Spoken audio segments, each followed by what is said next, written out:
வணக்கம். Liquor gate அப்படின்னு சொல்லக்கூடிய சாராய ஊழல்ல சமீபத்தில் சுப்ரீம் கோர்ட்டு அரவிந்த் கெஜ்ரிவாலுக்கு பெயில் கொடுத்தாங்க.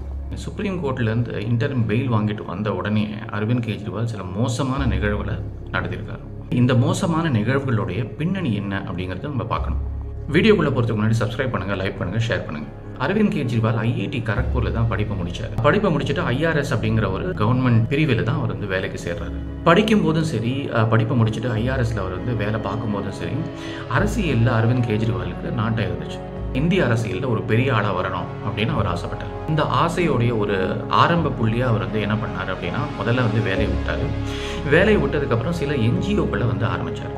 இந்த என்ஜிஓக்களை ஆரம்பித்ததும் அவர் கொஞ்சம் கொஞ்சமாக பிரபலமும் ஆக ஆரம்பித்தார். இந்த பிரபலம் ஆகும்போது தான் அவர் கம்யூனிச சித்தாந்தத்தில் ஈர்க்கப்படுறாரு. இந்தியாவில் கம்யூனிச கட்சியை சார்ந்த அருணா ராய் அப்படிங்கிற ஒரு பெரிய தலைவர் போயிருந்தார். அருணா ராய் அரவிந்த் கெஜ்ரிவாலுடைய இந்த வளர்ச்சியை பார்த்ததும் அவர் அவருக்கு அரவிந்த் கெஜ்ரிவாலுக்கு கம்யூனிச சித்தாந்தத்தை பற்றிலாம் கொஞ்சம் கொஞ்சமாக அவருக்கு உள்ளுக்குள்ளே புகுத்தி அவர் அந்த கம்யூனிச சித்தாந்த வலைக்குள்ள அவர் கொண்டு வர.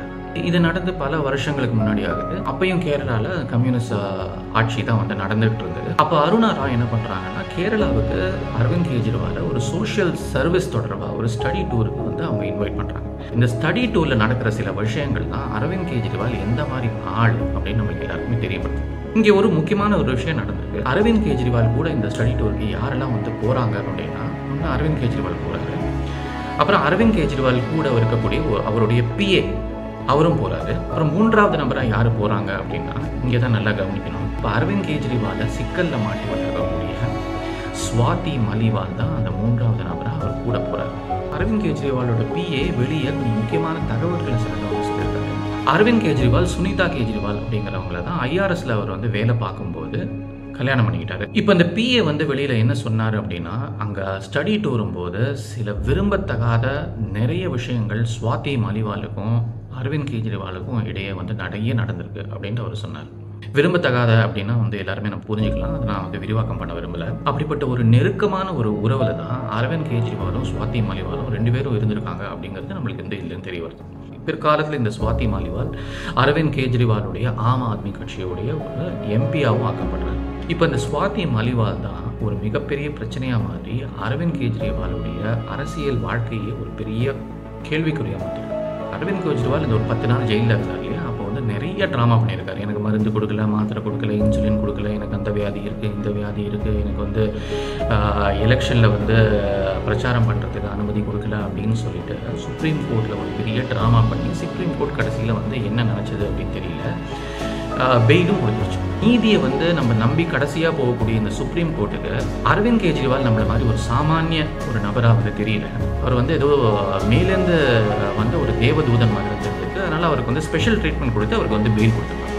அப்படி அரவிந்த் கெஜ்ரிவாலுக்கு பெயில் வாங்கி கொடுத்தவர் வேறு யாரும் இல்லை, காங்கிரஸ் கட்சியை சேர்ந்த அபிஷேக் மனு சிங்வி அப்படின்ட்டு ஒரு வக்கீல் தான். இந்த பெயில் வாங்கி கொடுக்கறதுக்கு முன்னாடி அபிஷேக் மனு சிங்வி அரவிந்த் கெஜ்ரிவால் கிட்ட ஒரு டீல் பேசியிருக்காங்க. சுப்ரீம் கோர்ட் பெயில் கொடுத்துச்சு அப்படின்னா ஆம் ஆத்மி கட்சியிலேருந்து அரவிந்த் கெஜ்ரிவால் இந்த அபிஷேக் மனு சிங்விக்கு ஒரு ராஜ்யசபா சீட்டு கொடுக்கணும். இதுதான் டீல். அதுபடி அபிஷேக் மனு சிங்வி அப்படிங்கிறவர் அரவிந்த் கெஜ்ரிவாலுக்கு பெயிலும் வாங்கி கொடுத்துட்டார். இப்போ டீல் பேசினபடி ராஜ்யசபா சீட்டு அபிஷேக் மனு சிங்விக்கு அரவிந்த் கெஜ்ரிவால் கொடுக்கணும். அதுக்கு அவர் முதல்ல யாரை போய் அப்ரோச் பண்ணுறாரு அப்படின்னா, ஆம் ஆத்மி கட்சிக்குள்ளேயே இருக்கக்கூடிய சஞ்சய் சிங் அப்படின்னு ஒரு எம்பியை அப்ரோச் பண்ணுறாரு.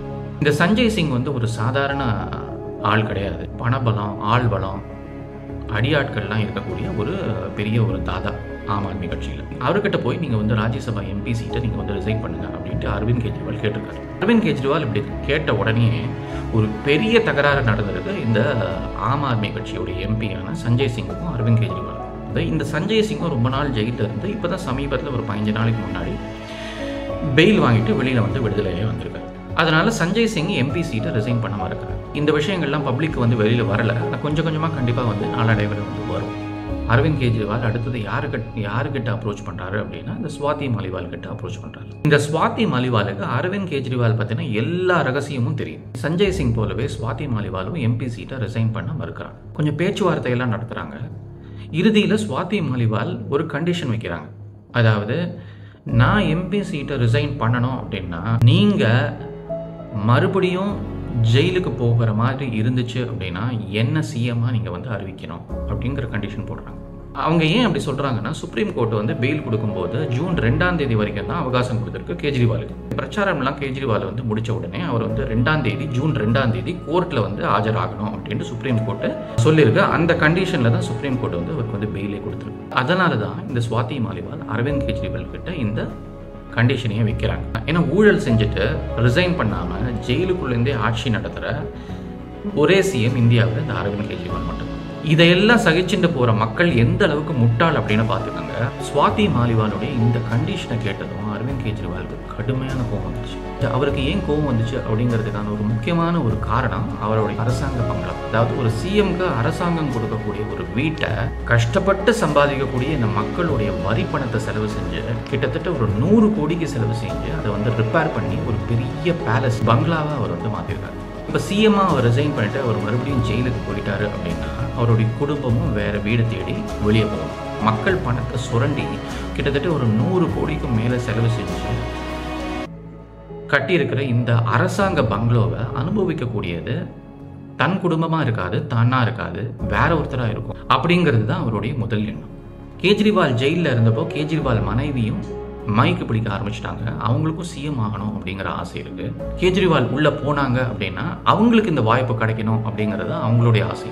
அதனால ஸ்வாதி மாலிவாலை இனிமேயும் விட்டு வைக்க கூடாது அப்படிங்கிறதுக்கான ஒரு முக்கியமான காரணமா இந்த அரசாங்க அரண்மனை வந்து அமைஞ்சிருக்கு. அதனால இந்த ஸ்வாதி மாலிவாலை எப்படியும் கட்சியை விட்டு வெளியேற்றணும் அப்படிங்கிற முடிவுக்கு அரவிந்த் கெஜ்ரிவால் வந்துடுறாரு. இதன் பின்னணியில தான் இந்த ஸ்வாதி மாலிவால் அரவிந்த் கெஜ்ரிவாலை போய் சந்திக்க போகும்போது அரவிந்த் கெஜ்ரிவாலுடைய பிஏ பிப்லவ் குமார் அப்படிங்கிறவர் ஸ்வாதி மாலிவாலை பலமாக தாக்குறாங்க. அரவிந்த் கெஜ்ரிவாலுக்கு சுற்றி இருக்கக்கூடிய அசிஸ்டண்ட்டும் சரி, அங்கே இருக்கிற செக்யூரிட்டி கார்ட்ஸும் சரி, இந்த ஸ்வாதி மாலிவாலை கழுத்தை பிடிச்சி கிட்டத்தட்ட வெளியே தள்ளுற வீடியோஸ்லாம் வந்து வெளில வந்துருக்கு. அரவிந்த் கெஜ்ரிவாலுடைய மனைவியான சுனிதா கெஜ்ரிவாலுடைய ஆர்டரில் தான் ஸ்வாதி மாலிவால் இப்படி பலமாக தாக்கப்பட்டாங்க அப்படிங்கிற செய்திகளும் வெளியே வரும். பதிவோட இறுதியாக ஸ்வாதி மாலிவால் அப்படிங்கிற அந்த பெண் பீரியட்ஸ்லையும் இருந்ததாக சொல்லப்படுது. அடித்த தாக்கம் நடக்க கூட முடியாமல் போகுது அவங்களால.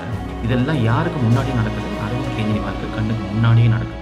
ஸ்வாதி மாலிவாலுக்கு நடந்த இந்த கொடுமைக்கு பின்னாடி இந்த ஒரு காரணம் மட்டும் இல்லை, இன்னும் ஒரு பெரிய காரணமும் இருக்குது. அதை நான் அடுத்த வீடியோவில் சொல்கிறேன்.